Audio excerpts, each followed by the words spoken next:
નુકસાની ન માત્ર વડોદરામાં તો કદાચ માનવ સર્જિત આફત હતી આ, પણ કેટલીય જગ્યાએ કુદરતનો એવો પ્રકોપ છે કે વાત ન પૂછો. સારો વરસાદ આવે ને ત્યારે સૌથી વધારે આનંદિત અન્નદાતા થાય, પણ આ જ વરસાદ જ્યારે વધારે પડતો હોય તો મુશ્કેલી વધારે, અને એ મુશ્કેલી સૌથી વધારે અન્નદાતાની જ વધે છે. કચ્છમાં પણ કંઈક આવી જ હાલત છે. મોટા ભાગના જિલ્લામાં અતિ ભારે વરસાદે ખેડૂતોની હાલત કફોડી કરી નાખી છે. પૂરના પ્રકોપે તારાજી વેરી છે, અને ન માત્ર ખેતી પણ ખેતીની સાથે ઉદ્યોગોને પણ કરોડોનું નુકસાન પહોંચાડ્યું છે. કચ્છમાં જાણે કુદરત રૂઠી, અતિવૃષ્ટિએ આપી આપદા, લીલા દુકાળથી મોલાતોને નુકસાન. અનરાધાર વરસાદ અને તેના લીધે આવેલા પૂરના કારણે કચ્છ જિલ્લાના જનજીવનને વ્યાપક અસર થઈ છે. સમગ્ર જિલ્લામાં વરસાદના કારણે જાનમાલને નુકસાન પહોંચ્યું છે. ઠેર ઠેર પાણી ભરાતા અનેક ગામડા હજી પણ સંપર્ક વિહોણા છે, અને કેટલાય લોકો હજુ એ પાણીમાં ફસાયેલા છે. લખપત, માંડવી, મુન્દ્રા અને જખૌના કાંઠા વિસ્તારોના ગામો હજુ પણ પાણીમાં ગરકાવ છે. અહીં 3 થી 4 ફૂટ પાણી છે, અને લોકો મદદની રાહ જોઈ રહ્યા છે. આ છે કચ્છનું માંડવી. વાવાઝોડાનો ભય દૂર થતાં અહીં જનજીવન ધબકતું થયું છે, પણ મુશ્કેલી અપરંપાર છે. કચ્છમાં ભલે મેઘરાજાએ વિરામ લીધો હોય, પરંતુ વિરામ બાદ હવે તારાજીના દ્રશ્યો છે તે સામે આવી રહ્યા છે. આપ જે જોઈ રહ્યા છો એ કલવા રોડ છે, અને કલવા રોડ ઉપર આખા રસ્તાની સાથે રેસિડેન્સી સુધી પાણી ભરાયેલા છે. સૌથી વધારે આ આફતમાં શ્રમિક વર્ગ છે તેને તકલીફ પડી રહી છે, કારણ કે રોજનું કમાઈને રોજનું ખાનારા લોકોને તો દરરોજ કમાણી કરવા માટે, પેટનો ખાડો પૂરવા માટે બહાર નીકળવું જ પડે છે. એ કાકા રેકડી લઈને નીકળ્યા છે. આપણે તેમની સાથે વાત કરીએ.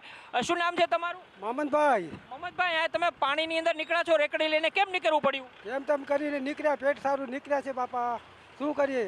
પરિવારમાં કેટલા લોકો છે? કેટલા દિવસથી ખાવા પીવા નથી મળ્યું? 3 દિવસ થયા, 7 જણા ખાવાવાળા છે.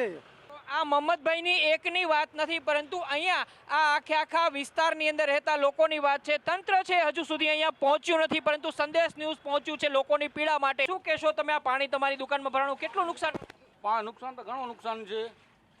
પાણીના નિકાલ માટે કોઈ વ્યવસ્થા કોઈ છે જ નહીં. કોઈ વ્યવસ્થા માટે, મદદ માટે કોઈ આવ્યું છે? કોઈ નથી આવ્યું. મદદ માટે કોઈ નથી આવ્યું. હવે જાત મહેનત જ જિંદાબાદ એ રીતે પોતાની દુકાનમાંથી પાણી કાઢી રહ્યા છે. જેમ જેમ અહીંયા બજારો ખુલશે, દુકાનો ખુલશે, તેમ નુકસાની છે એનો આંકડો પણ સામે આવશે. પરંતુ આ નુકસાની છે એની સાથે સાથે લોકોની પીડા પણ એટલી જ છે, કારણ કે કેટલાક પરિવારો 2-3 દિવસથી ભૂખ્યા છે. કેટલાક લોકોને, બાળકોને દૂધ નથી મળ્યું, ચા નથી મળી. આજે મેઘરાજાએ વિરામ લીધો છે, એટલે લોકોને આશા જાગી છે કે તેમની રોજીરોટી, તેમનું ઘર ચલાવવા માટે જે મજૂરી કરવી પડે, મહેનત કરવી પડે, એના માટે તેઓ આટલા પાણીની અંદર પણ પોતાના ઘરની બહાર નીકળીને પોતાના કામે વળગ્યા છે. કચ્છમાં હાલ જ્યાં જુઓ ત્યાં તારાજી જ સર્જાઈ હોય તેવા દ્રશ્યો સામે આવી રહ્યા છે. મેઘરાજાએ મન મૂકીને બેટિંગ તો કરી, પરંતુ હવે લોકોના મનમાં કઈ રીતે ફરી બેઠું થવું તે સવાલ ઉઠ્યો છે. સમગ્ર કચ્છમાં મોટા પ્રમાણમાં આંતરિક રસ્તાઓ તૂટી ગયા છે, અને ઘણી જગ્યાએ કોઝવે ધોવાઈ ગયા છે, જેના કારણે જિલ્લામાં અવરજવર કરવી મુશ્કેલ બની ગઈ છે.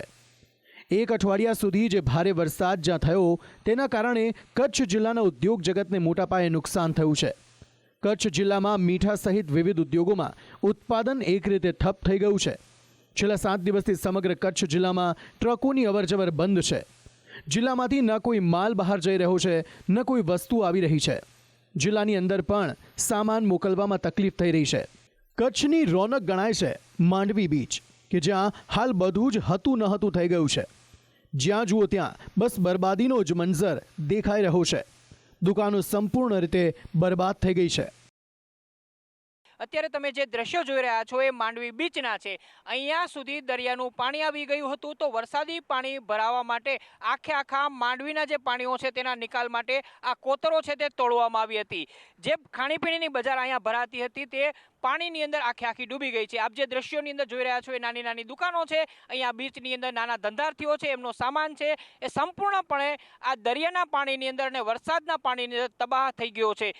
આ સાથે સાથે અહીંયા જે ખાણીપીણીની બજાર ભરાતી હતી તેની અંદરની પણ નાની દુકાનો છે, એ તમામ દુકાનો આ વરસાદી તોફાની પાણીની અંદર વહી ગઈ છે. તેના કારણે મોટું નુકસાન નાના ધંધાર્થીઓને થયું છે. સહેલાણીઓ અહીંયા મોટા પ્રમાણની અંદર આવતા હોય છે, અને નાના ધંધાર્થીઓ પોતાની રોજીરોટી સહેલાણીઓના આગમનની સાથે જ કમાતા હોય છે. પરંતુ છેલ્લા 4 દિવસની ભારે વરસાદ અને જે પ્રકારની સ્થિતિ થઈ છે તેના કારણે અહીંયા જે તબાહીના દ્રશ્યો છે એ સંદેશ ન્યૂઝના કેમેરાની અંદર તમે જોઈ શકો છો.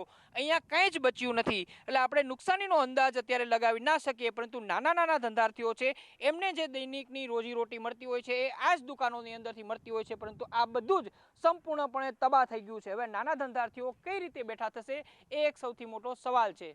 વરસાદના કારણે ખેતરોમાં પણ જળબંબાકારની સ્થિતિ સર્જાઈ છે, જેના કારણે કપાસ, મગફળી અને તલની વાવણી કરનાર ખેડૂતોને પણ ભારે નુકસાન ભોગવવાનો વારો આવ્યો છે.